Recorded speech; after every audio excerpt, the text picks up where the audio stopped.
Таинственный подрядчик нанял Дэна для уборки заброшенного здания. Но он никак не ожидал, что, войдя в одну из комнат, обнаружит комнату, полную змей. Он вообще не любил змей, но здесь было что-то еще. Змеи были очень агрессивны. Дэн никогда раньше такого не видел. И тут он заметил что-то под змеями. Он понял, что они что-то защищают. У Дэна возникло странное ощущение. Он был совершенно сбит с толку. Это не предвещало ничего хорошего. Дэн попытался приблизиться к предмету, но с каждым шагом змеи все больше замечали Дэна. Дэну приходилось быть осторожным, но при попытке дотянуться до предмета его укусили. Он почувствовал сильную боль в руке. Он не мог справиться с этим в одиночку. Он вернулся к своему фургону, который был припаркован прямо перед домом. Сначала он наложил повязку, но рука по-прежнему сильно болела. Он думал оставить это дело, но ему предложили много денег за выполнение работы. Затем ему позвонили. Дэну неожиданно позвонили с анонимного номера. Он снял трубку. Дэну сказали, что ему нужно поторопиться, иначе могут произойти плохие вещи. Дэн огляделся. Ему показалось, что этот человек наблюдает за ним. Что все это значит? Этот человек угрожал Дэну. Ему сказали, что если он не доставит предмет в тот же день, с ним и его семьей случится что-то плохое. Дэн был совершенно потрясен. Это не могло закончиться для него добром. Дэн собрал все свое мужество, чтобы позвонить в полицию, но когда они ответили, он повесил трубку. Он не мог рисковать безопасностью своей семьи. Это было слишком рискованно. Ему просто нужно было убрать в этой комнате и дать подрядчику все, что он хотел. Он решил, что вернется в комнату и сделает то, о чем его просили. Он решил не звать никого на помощь только потому, что не знал, кто его нанял в первую очередь. Ему пришлось обзавестись хорошим защитным снаряжением. Однако укус на руке тоже начал сильно болеть. Это не предвещало ничего хорошего.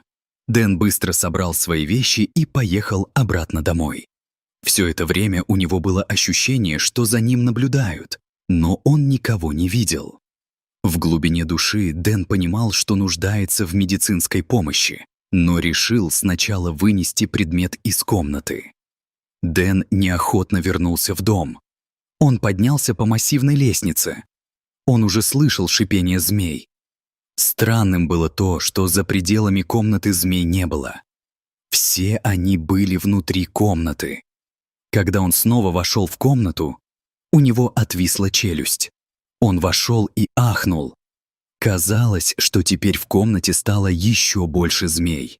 Они мгновенно повернулись к Дэну. Они прекрасно знали о присутствии Дэна, но не нападали на него напрямую. Только когда Дэн подошел ближе, они отреагировали. Дэн был в полном шоке. Он недоумевал, как вообще попал в такую ситуацию. Ему не следовало соглашаться на эту работу. Его просто наняли убирать заброшенное здание. Он не предвидел никаких змей. Он знал, что ему просто нужно пройти через это. Скоро все это закончится. Дэну и раньше приходилось выполнять сложную работу, но это ему никогда не нравилось. На него оказывалось дополнительное давление. Дэн быстро попытался пробраться сквозь змей. Казалось, его защитные костюмы очень помогли ему. Но затем он почувствовал, что что-то удерживает его. Это было не чувство, которое сдерживало Дэна. Но змеи начали сковывать его движение. Дэн вспотел и не знал, что делать. Он хотел сдаться, но был так близок к этому. Змеи начали ползать вокруг его ног, и Дэн споткнулся. Это мог быть конец. Дэн чувствовал себя очень скованно. Змеи продолжали кружить вокруг него. Они начали кусать и его костюм. Дэн чувствовал, что долго так продолжаться не может. Он поднялся на ноги и, собрав все свои силы, двинулся к объекту. Затем он почувствовал сильную боль. Он почувствовал боль во всем теле.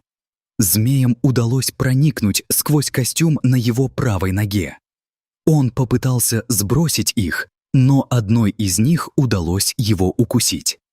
Дэна затошнило. Затем он почувствовал что-то еще на своей шее. Дэн упал на землю и начал хватать ртом воздух. Он никогда раньше не испытывал ничего подобного. Казалось, что его душат змеи. Дэн продолжал хватать ртом воздух и одновременно пытался сбросить с себя змею. Она полностью обвилась вокруг шеи Дэна. Змея продолжала давить на меня. Дэн пополз, и каким-то чудом змея отпустила его. Дэн не знал, было ли это из-за того, что он пару раз ткнул ее в глаза, или из-за чего-то еще. Ему показалось, что он тоже слышал шаги, но, возможно, это из-за недостатка кислорода. Однако Дэн не ошибся. Из-за змеиного яда и недостатка кислорода Дэн чувствовал себя крайне плохо. Ему удалось дотащиться до коридора, но он понял, что у него больше нет сил вставать. Он никому не сказал, где находится, но все равно слышал голоса. Это было у него в голове? Дэн больше не мог этого выносить. Он то приходил в себя, то терял сознание. Через некоторое время он полностью отключился. Когда он открыл глаза, он был уже не в коридоре, а внизу. Как это произошло? Повсюду вокруг себя он видел людей. Дэн понятия не имел, что происходит, но люди казались ему совсем недружелюбными. Он подслушал разговор двух мужчин. Они обсуждали, что им делать с Дэном. Он слишком много знает. В конце концов, Дэна утаскивают. Он понимает, что он совсем не в безопасности. У этих людей недобрые намерения. Его погрузили в белый фургон и увезли. Дэн пытался кричать, но изо рта у него ничего не выходило. Он был слишком напуган. Дэн до сих пор не понимает, что происходит. Рядом с ним стоит мужчина в черной толстовке с капюшоном. Он понимает, что Дэн проснулся. Он немедленно предупреждает водителя. Затем на заднее сиденье сел еще один мужчина. Они не колебались. Не спросив, все ли с ним в порядке, они начали задавать вопросы. Дэн узнал один из голосов. Это был тот самый мужчина, который звонил ему сегодня утром. Мужчина спросил, не нашел ли он что-нибудь в комнате. Дэн был так слаб, что просто покачал головой. Его ответ их не удовлетворил. Но затем Дэн снова потерял сознание. Дэн снова проснулся. Он был подключен к монитору и, оглядевшись, понял, что находится совершенно один в жуткой комнате. Дэн понятия не имел, что происходит. Когда он попытался встать, то понял, что привязан к кровати. Затем кто-то вошел в палату. В палату вошел мужчина, похожий на врача. Он наложил Дэну швы и оказал ему необходимую помощь. Мужчина выглядел очень взволнованным. Дэн попросил его отпустить его, но доктор промолчал. Затем он кивнул в сторону камеры. В темную комнату вошли двое мужчин и отстегнули Дэна. Дэна оттащили в другую комнату. Это больше походило на комнату для допросов. Дэн умолял людей отпустить его, но они не сдвинулись с места. Они начали задавать ему вопросы. Дэна спросили, знает ли он, что они ищут. Дэн понятия не имел, но у него было чувство, что это как-то связано с домом и змеями. Им нужно было завладеть чем-то очень особенным или деликатным в этой комнате. Очевидно, они хотели, чтобы это сделал кто-то другой, не подвергая никого риску. Они спросили, участвовал ли он в этом, или сообщал ли кому-нибудь о том, что он там делал. Дэн заверил их, что никому не рассказывал о своей работе, даже жене.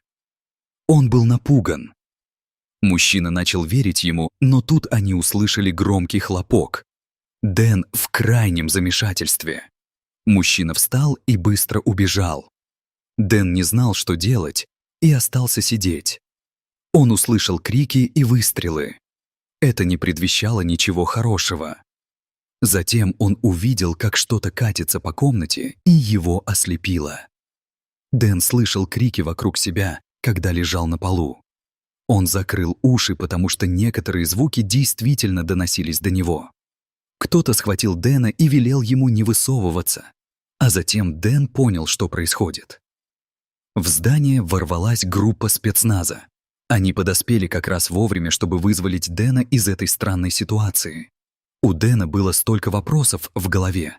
Как они вообще сюда попали? Искали ли они его? Скоро на все они будут даны ответы. Дэна вывели на улицу, и краем глаза он увидел двух мужчин, которые допрашивали его ранее. Они оба были арестованы. Дэн почувствовал облегчение, но у него все еще оставалось много вопросов. Он также чувствовал упадок сил, но ему пришлось рассказать им о доме. Сначала команда сказала Дэну, что они пришли не ради него. Его спасли по чистой случайности. Дэну просто повезло, что команда спецназа получила достаточно информации, чтобы арестовать преступную организацию, в которой содержался Дэн. Затем он начал рассказывать им о змеях. Люди, которые спасли Дэна, были совершенно сбиты с толку рассказом Дэна. Однако они никогда не слышали о чем-то столь абсурдном. Следы укусов Дэна доказывали, что он говорил правду. Поэтому они последовали за ним до самого дома. Дэн решил проводить их до дома. Им потребовалось некоторое время, чтобы добраться туда. Когда они прибыли, то увидели нечто, что их ошеломило. Машина Дэна была полностью сожжена. Преступники подожгли его грузовик. Затем они решили проникнуть в дом. Когда они вошли, все были ошеломлены. Они действительно слышали громкие шорохи. Некоторые из сопровождавших Дэна мужчин боялись змей. Они сказали Дэну, что хотят дождаться специальной команды, прежде чем войти в комнату. Дэн почти не мог больше ждать. Дэн не хотел идти туда в одиночку. Кто мог его винить? Он чуть не погиб, когда вошел туда. Дэн знал кого-то в полиции, кто мог быстро собрать команду. Он позвонил в полицейское управление, и через несколько минут они прибыли. Команда спасателей быстро прибыла в защитных костюмах. Дэн почувствовал облегчение. Наконец-то он почувствовал себя в большей безопасности в окружении всех этих людей. Он слышал, что полиция также забрала его жену и детей, чтобы обеспечить их безопасность.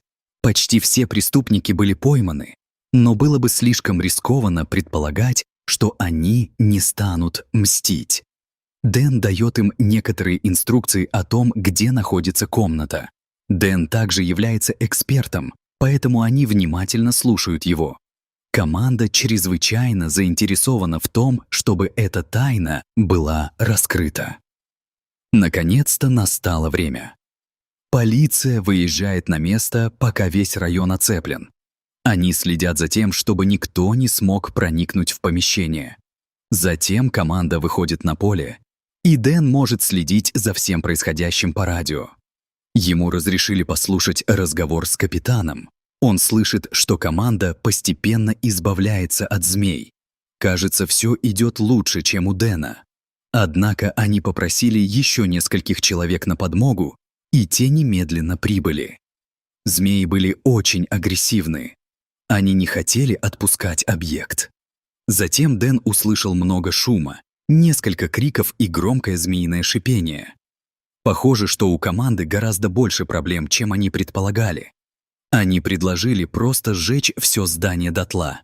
Но теперь начальство захотело узнать, что именно они защищают.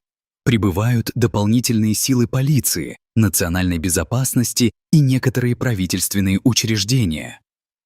Капитан полиции велел Дэну идти домой. Он заверил Дэна, что завтра ему позвонят и расскажут о том, с чем они столкнулись. На следующий день капитан полиции не позвонил. Но Дэн был удивлен, кто же на самом деле звонил. Когда зазвонил телефон, Дэн никак не ожидал этого. На другом конце провода был майор, у которого была для него важная информация. Дэна попросили зайти в кабинет майора. Дэн не знал, хорошо это или плохо. Он все еще думал об этом предмете. Ему нужно знать, что это такое. Майор скоро расскажет об этом. Когда Дэн вошел в кабинет, ему велели сесть. Он привел с собой жену и детей. Сначала майор заверил его, что вся организация арестована. Ему больше не придется их бояться. Затем в комнату вошел еще кто-то. В комнату вошел капитан полиции. У него была с собой медаль в честь храбрости Дэна. Капитан рассказал все майору. Майор был настолько заинтригован этой историей, что вынужден был вручить Дэну эту медаль. Он также решил поделиться секретной информацией. Они начали рассказывать Дэну, что той ночью им удалось очистить комнату. Им потребовалось 5 часов, чтобы очистить всю комнату. Когда они поняли, почему там были змеи и почему их было так много, до них наконец дошло. Змеи защищали свои собственные яйца. Они чрезвычайно дорогие и хрупкие. Вот почему преступникам понадобился специалист, который понятия не имел, что происходит, чтобы вернуть их. Дэн вздохнул. Он был рад, что все закончилось. Он был рад, что все закончилось.